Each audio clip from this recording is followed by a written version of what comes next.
మన ప్రభు అయినటువంటి యేసుక్రీస్తు నామములో దేవుని పరిశుద్ధ సన్నిధిలోనికి చేరి వచ్చిన మీ అందరికీ ప్రభు నామమును బట్టి ప్రత్యేకమైనటువంటి శుభాభివందనాలు తెలియజేస్తున్నాను. ఈ దినము దేవుని వాక్యాన్ని మనం ధ్యానం చేస్తూ ఉంటే, ప్రియులారా, యేసు ప్రభు వారు ఓ మంచి ఉపమానాన్ని చెబుతూ ఉన్నారు. ఏమిటి అంటే, ఒక ఇంట్లో దయ్యం ఉంటే దానిని బయటికి తరివేసి దానిని శుభ్రపరిచి దాన్ని బాగు చేసి, అట్లాగనే దానిని అమర్చి,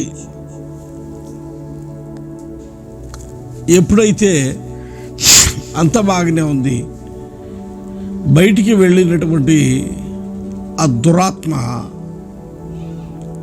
తనకి విశ్రాంతి కావాలని వెతుకుతూ ఉంది అని ప్రభువారు చెబుతున్నారు. నాకు ఆశ్చర్యం అనిపించింది. మనుషులకైతే విశ్రాంతి కావాలి, కానీ దెయ్యానికి కూడా విశ్రాంతి కావాలా? అవును, వాక్యం అంటుంది, సత్యం ప్రేమైనటువంటి వారులరా, దానికి విశ్రాంతి కోసం, ఆ దయ్యానికి విశ్రాంతి కోసం ఆ దయ్యం వెతుకుతూ ఉంది.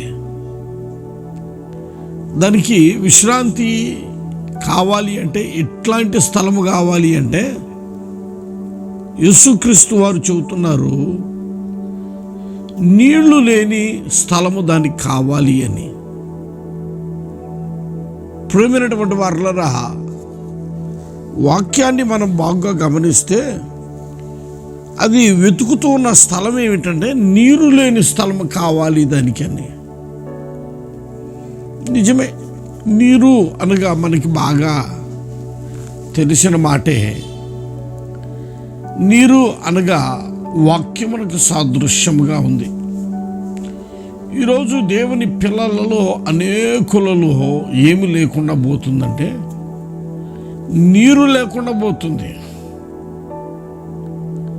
వాక్యము ఉండట్లా. ఈరోజు ఉపదేశ క్రమములో దేవుని బిడ్డలు క్రమమైనటువంటి పద్ధతిలో నడిపించబడట్లా. వాక్యం అవసరం లేదు. ఏం కావాలా?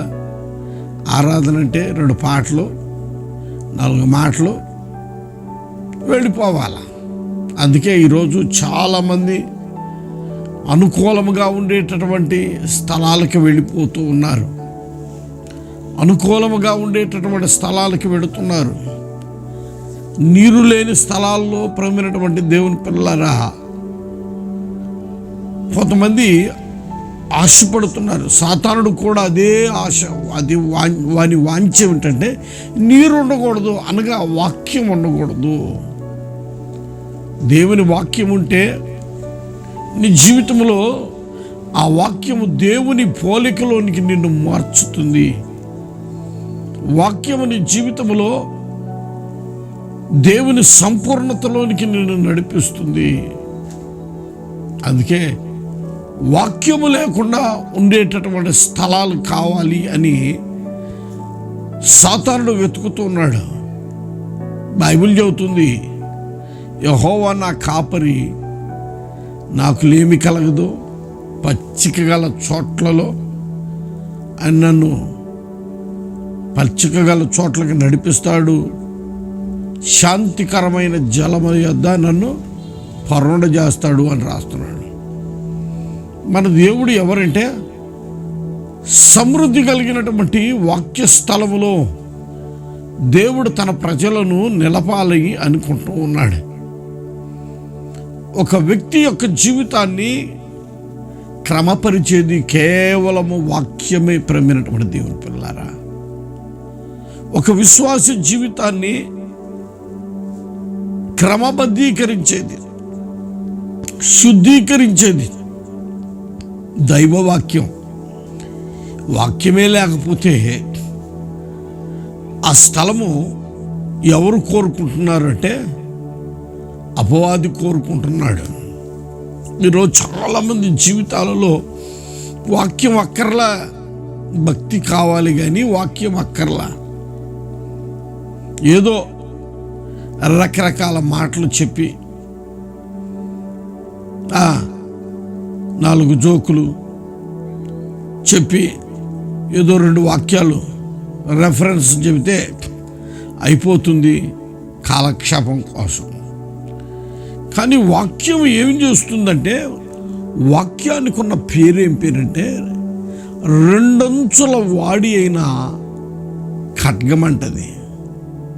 ఖడ్గానికి ఉన్న స్వభావం ఏంటంటే నరుకుతుంది. అది నేనంటాను, నీ ఆత్మీయ జీవితంలో వాక్యము నిన్ను నరుకుతుందా? నువ్వు వెళ్ళే స్థలములలో వాక్యం నరుకుతుందా?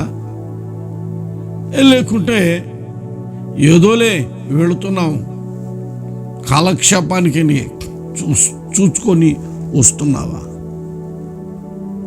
వాక్యానికి ఉన్న స్వభావం ఏంటంటే నరకాలి. నరికితేనే అది మన జీవితంలో ప్రేమైనటువంటి వాళ్ళరా దైవిక స్వారూప్యతలోనికి వెళ్ళగలం. చాలామంది జీవితాలలో వాక్యము కరువైపోతుంది. చాలామంది ఇళ్లలో బైబిల్ ఉంటుంది కానీ వాక్యాన్ని చదవరు. చాలామంది ఇళ్లలో బైబిల్ ఉంటుంది కానీ వాక్యాన్ని చదవరు. నేనంటాను, సెల్ ఫోన్కి గంటల సమయం ఇస్తామే, గంటల సమయం ఇస్తాం, కానీ వాక్యానికి ఎంత సమయం ఇస్తున్నాం మనం? పిల్లరా, అందుకే సాతానుడు గురించి వ్రాయబడిన మంచి మాట ఏమిటంటే, అపవాది ఏం చేస్తున్నాడంటే, ఏ స్థలమును వాడు కోరుకుంటున్నాడంటే వాక్యము లేని స్థలము. నిజమే, అదే వాడికి విశ్రాంతి కలిగించే స్థలం. నీ జీవితంలో వాక్యము లేకపోతే నీవు వానికి, అపవాదికి, సాతానుకి నీవు విశ్రాంతి కలిగిన స్థలం, అంటే ఇష్టపడే స్థలం అది. సాతానుడు ఎవరిని ఇష్టపడతాడు అంటే, వాక్యము ఎవరి దగ్గర ఉండదో వారిని ఇష్టపడతాడు. వాక్యమును ఎవరైతే ప్రేమించారో వారిని సాతానుడు ఇష్టపడతాడు. నీలో వాక్యం ఉందా? నా దేవుడు నీలో నిలిచి ఉంటాడు. బైబిల్ అదే చెబుతుంది, ఎవని యొద్ద నా మాటలు ఉండునో వాని యందు నేను నిలిచి ఉందును. ఎవని యందు నేను నిలిచి ఉందునో వాడు బహుగా ఫలించును. వాక్యం ఉంటే మన జీవితంలో ప్రభువు మన యందు నిలిచి ఉన్నట్లే.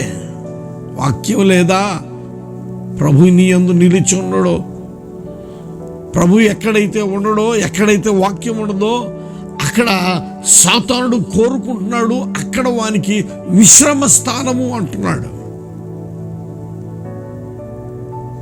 నీవు దేవునికి విశ్రమ స్థానముగా ఉంటావా? అపవాదికి విశ్రమ స్థానముగా ఉంటావా? దేవుడు నీలో ఉండాలి అంటే నీలో దేవుని వాక్యము నిలిచి ఉండాలి. రకరకాల మాటలు చెబుతావు కానీ వాక్యాన్ని నీ జీవితంలో చేర్చుకొని ఆ వాక్యపు వెలుగులో నీ జీవితాన్ని నడిపించుకోగలిగితే ఎంత ఆశీర్వాదం అది. అట్టి ఆశీర్వాదకరమైన మార్గంలో నీవు నడిపించబడాలి అంటే వాక్యము నీలో ఉండాలా. ప్రభు అయినటువంటి యేసుక్రీస్తు వారు ఏమంటున్నారు తెలుసా? ఆయన నీరు లేని స్థలములో సాతానుడు వెతుకుతూ ఉన్నాడు అని. నీరు లేని స్థలములో సాతానుడు వెతుకుతూ ఉన్నాడు.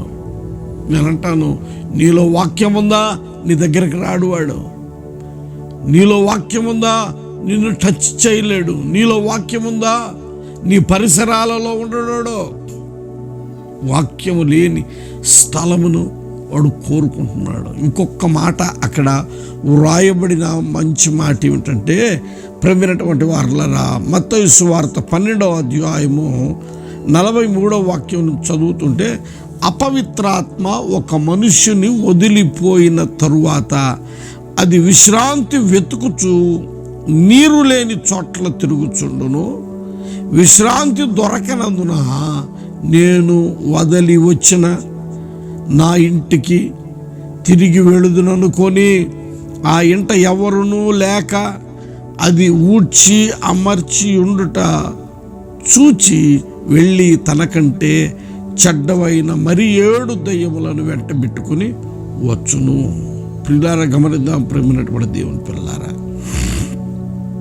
అపవాది అంటున్నాడు, ఎక్కడ వెతుకుతున్నాడు? నీళ్లు లేని స్థలమును వెతుకుతున్నాడు. ఇప్పుడు ఎక్కడ వానికి స్థలము దొరకకపోతే ఇప్పుడు చివరికి వాని మనసులోనికి ఏం ఆలోచన వచ్చిందంటే, నేను వదిలి వచ్చిన ఇంటికి తిరిగి వెళ్ళుదుననుకొని వచ్చి ఎవరునూ ఆ ఇంట లేకపోవుట అది చూచి. ఏం చూస్తుంది? చాలామంది ప్రేమైనటువంటి వారు బాగానే ఉంటున్నారు, భక్తిగానే ఉంటున్నారు, ఆధ్యాత్మికంగానే ఉంటున్నారు, కానీ వాక్యం ఉండట్లేదు.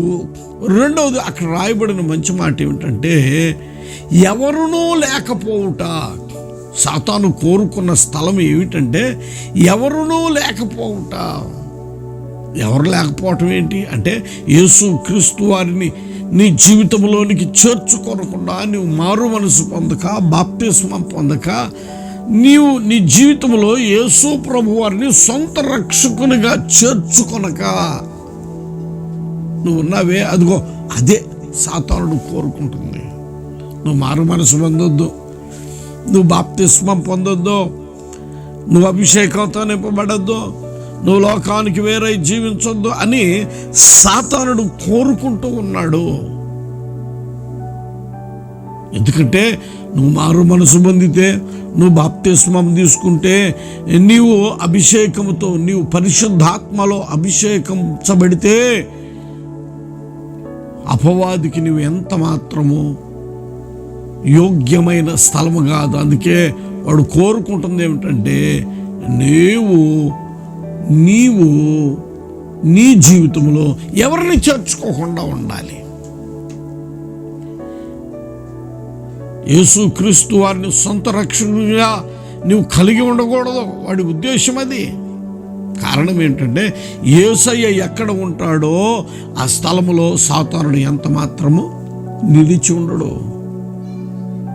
బైబిల్ చెబుతుంది కదా, వెలుగు ఉన్న స్థలంలో చీకటి నిలిచి ఉండలేడు. యేసయ్య ఉన్న స్థలములో సాతానుడు నిలిచి ఉండలేడు. అది వానికి ప్రేమైనటువంటి వారలారా ఎంత మాత్రము నివాసయోగ్యమైన స్థలము కాదు. లేకుంటే అది వానికి విశ్రాంతిని కలిగించేటటువంటి స్థలము కాని అరదు. నీ జీవితంలో భక్తి కలిగి ఉన్నావు కానీ ఇంకా మారు మనసు పొందమంటే వచ్చే సంవత్సరం చూద్దాం, అటు వచ్చే సంవత్సరం చూద్దాం అనుకుంటున్నావేమో. నీవు నీ జీవితంలో ప్రేమైనటువంటి వారు ఎవరూ లేక ఉండుట వాడు చూస్తూ ఉన్నాడు. వాడికి అదే కావాల్సింది, విశ్రాంతి స్థలం. వాడికి విశ్రాంతి స్థలం ఏమిటంటే వాక్యము లేకుండా ఉండాలా. రెండవది యేసుక్రీస్తు వారిని జీవితంలో చేర్చుకొనకుండా ఉంటే చాలు. ఈ 2 అనుభవాలు ఉంటే చాలు. వాడు మరలా వచ్చి నీ జీవితంలోనికి ప్రవేశిస్తాడు. వాడు నీ దగ్గరికి రాకుండా, నీ జీవితంలో ప్రవేశించకుండా, నీ ప్రదేశంలో ఉండకుండా ఉండాలి అంటే ఖచ్చితంగా నీ జీవితంలో వాక్యము కావాలి. వాక్యముతో నీ జీవితాన్ని నింపు, నీ హృదయమును వాక్యముతో నింపు. నీ జీవితంలోనికి యేసు క్రీస్తు వారిని సొంత రక్షకునిగా ప్రేమైనటువంటి వారలరా ఆహ్వానించు. ప్రభువా, నీవు నాకు రక్షకుడుగా ఉండయ్యా అని ప్రభువుని నీ జీవితంలోనికి చేర్చుకోగలిగితే చాలు. సాతానుడు నీ పరిసర ప్రాంతాలలో, నీ స్థలాలలో వాడు ఎంత మాత్రము నిలవ నేరడు. అదే బైబిల్ చెబుతుంది. ప్రేమైనటువంటి వారలారా, ఎవరు లేక ఉండుట చూస్తూ ఉన్నాడు. ఎవరంటే యేసు ప్రభువారు. లేకపోతే చాలు వాడికి. ఎంతమంది ఉన్నా యేసు ప్రభువారు లేకపోతే చాలు, వెంటనే వాడాను. ఇంకొక మాట అక్కడ రాసింది, అది ఊడ్చి అమర్చబడి ఉండుట చూచి. ఆ ఇంటి వదిలి వచ్చిన తిరిగి వేళుదని అనుకొని వచ్చి ఆ ఇంట ఎవరునూ లేక అది ఊడ్చి అమర్చి ఉండుట చూచి. ఊడ్చి అమర్చి ఉండుట, ఓడవటం, అమర్చటం. ఓడవటం అంటే శుభ్రం చేయటం. శుభ్రం చేస్తూ నీ బలహీనతలన్నీ విడిచిపెట్టుకొని ప్రభు కొరకు బ్రతకాలని మంచి మనస్సు ఉంది, కానీ నీ జీవితంలోనికి యేసు ప్రభు వారిని చేర్చుకోలేక, వాక్యపు వెలుగులో నీ జీవితాన్ని కట్టుకోలేక నీ భక్తి జీవితాన్ని నాశనం చేసుకుంటున్నావు. అందుకే ఊడ్చి అమర్చబడి ఉండుట, ఓడ్చబడి ఉండుట, అమర్చబడి ఉండుట. క్రమమైన పద్ధతిని నీ జీవితాన్ని నడిపించుకున్నావేమో, కానీ యేసు లేకుండా, వాక్యము లేకుండా నీ జీవితంలో ఎంత ఊడ్చి, ఎంత పరిశుద్ధముగా ఉన్నా, ఎంత అమర్చబడినా, ఎంత క్రమపరచబడిన వ్యక్తిగా ఉన్నా, నీ జీవితంలో మొట్టమొదటిగా ఉండాల్సింది ఏమిటంటే నువ్వు ఒక క్రమమైన పద్ధతిలో నడిపించబడుతున్నావు, శుద్ధీకరించబడిన వ్యక్తిగా నువ్వు ఉన్నావు. కానీ నీ జీవితంలో ఏమి లేకుండా పోతుంది అంటే, నెంబర్ 1 వాక్యము లేదు, నెంబర్ 2 యేసుక్రీస్తు వారు సొంత రక్షకునిగా నీవు అంగీకరించలా. అందుకే నేను అంటాను, ప్రేమైనటువంటి దేవుని పిల్లలారా, నీ జీవితంలో సాతానుడు నీ పరిసర ప్రాంతాలు నీ జీవితంలో ఎంత మాత్రమును తొంగి చూడకుండా ఉండాలి అంటే ఊడ్చి పరిశుద్ధపరుచుకొని అమర్చబడి క్రమమైన జీవితం కలిగిన నీ జీవితంలో సాతానుడు నీ లోనికి మరలా ప్రవేశించకుండా ఉండాలి అంటే యేసు ప్రభు వారు 2 సంగతులు చెబుతున్నాడు. ఏమని అంటే, 1 నీరును నీవు కలిగి ఉండాలి, అనగా నీరు అనగా వాక్యము. 2వది యేసయ్యని నీ జీవితంలో కలిగిన వ్యక్తివై ఉంటే నిశ్చయముగా నా దేవుడు నీకు క్షేమాన్ని కలగచేసి నిన్ను యోగ్యమైనటువంటి దీవెనలతో నింపుటకు శక్తిమంతుడు ప్రవీణటువంటి వారలారా. అందుకే ఇప్పుడు ఊడ్చారు, అమర్చారు, కానీ దాంట్లో అక్కడ నీరు లేదు, ఎవరు లేరు. ఈ సంగతిని చూచి వెంటనే తనకంటే చెడ్డవైన మరి 7 దయ్యములను వెంటబెట్టుకుని వచ్చును. అవి దానిలో ప్రవేశించి అక్కడనే కాపురం ఉండును. అందుచేత ఆ మనుష్యుని కడపటి స్థితి మొదటి స్థితి కంటే చెడ్డదగును. అలాగే ఈ దుష్ట తరము వారికి సంభవించుననెను. నిజమే ప్రేమైనటువంటి దేవుని పిల్లారా, నీ జీవితంలో కడగబడ్డావా, అమర్చబడ్డావా, క్రమపరచబడ్డావా, శుద్ధీకరించబడ్డావా? దేవుని కొరకు బ్రతకాలనే ఒక మంచి మనస్సుందా? ఓ దేవుని సన్నిధిలో నేను ఒక మంచి జీవితాన్ని, క్రమమైన జీవితాన్ని, శుద్ధీకరించబడినటువంటి వ్యక్తిగా ఉండాలి అని నువ్వు అనుకుంటున్నావా? అయితే వెంటనే నీ జీవితంలో నువ్వు చేయాల్సింది ఏమిటంటే దేవుని వాక్యము నీ జీవితంలో ఉండాలా. నెంబర్ 2 యేసయ్య నీ జీవితంలో ఉండగలిగితే చాలు. నా దేవుడు నీ జీవితంలో అద్భుతాలు చేస్తాడు. అపవాది ఎంత మాత్రము నీ దరికి చేరకుండా, పాడు కీడు అను మాట నీ జీవితంలో వ్యర్థత అనబడిన మాట నీ పరిసర ప్రాంతాలలో ఉండకుండా నా దేవుడు నీకు క్షేమాన్ని కలగ చేయగలిగిన దేవుడు. అందుకే ప్రేమైనటువంటి వారలారా, ఈ దినము ఇంకా యేసు ప్రభు వారిని నీ జీవితంలో నీకు సొంత రక్షకునిగా చేర్చుకోలేదా? వాక్యానుసారముగా నీవు జీవించట్లేదా? అయితే ఈ ఉదయ కాలంలో ప్రభు చిత్తానికి నిన్ను నీవు అప్పగించుకొని వాక్యపు వెలుగులో జీవితాన్ని కట్టుకొని యేసయ్యను సొంత రక్షకునిగా అంగీకరించి ఆయన రాజ్యము కొరకు సిద్ధపడదము గాక. ప్రార్థన చేసుకుందాం. దయగలిగిన మా తండ్రి, జీవాధిపతి మీకు స్తోత్రాలయ్యా. మీ ప్రేమ కలిగినటువంటి బాహులో స్వామి, ఈ మరొక దినమున ప్రభువా మీ కృప చేత మాకు అనుగ్రహించినందుకు కృతజ్ఞతలు దేవా. అయ్యా అదిగో ప్రభువా, ఇవి నిన్న మాటల ప్రకారం మా ఆత్మీయ జీవితాలలో తండ్రి దేవా, ఇదిగో ప్రభువా, మేమైతే కడగబడి ఓడ్చబడి అమర్చబడిన మన జీవితాల్లో ప్రభువా అయ్యా శుద్ధీకరించబడి తండ్రి ఇదిగో ప్రభువా అయ్యా అయ్యా అయ్యా ఓడ్చబడి అమర్చబడి క్రమపరచబడిన మా జీవితాల్లో స్వామి మీ వాక్యాన్ని మా జీవితాల్లో నివసించున్నట్లుగా, మీరు మా జీవితంలో ఎన్నటన్నిటికీ నివసించున్నట్లుగా కృపదయ చేయమని మీ సన్నిధిలో ప్రార్థిస్తున్నా తండ్రి.